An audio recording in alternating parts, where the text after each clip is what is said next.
Le groupe Eramet, implanté au Gabon depuis plusieurs décennies, a fait ce jour le bilan de ses activités au Gabon en présence des responsables et compagnies, le représentant dans son partenariat avec l'État gabonais, Comilog et Cetrag.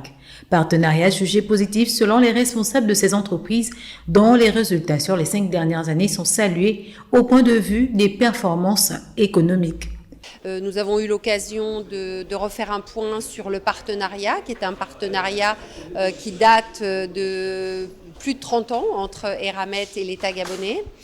qui a donné beaucoup de fruits.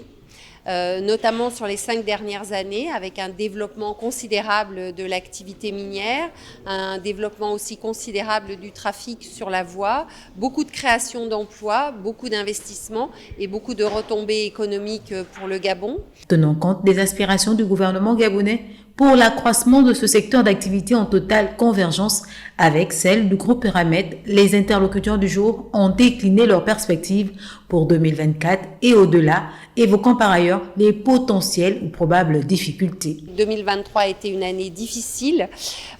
puisqu'il y a eu un éboulement sur la voie qui a bloqué le transport pendant plus d'un mois, puis après un autre d'ailleurs problème sur un ouvrage d'art, ce qui a fait que globalement on a perdu pas mal en transport et en production. Donc 2024, nous devrions revenir au niveau de 2022, un petit peu au-dessus, dans un marché qui reste difficile, mais avec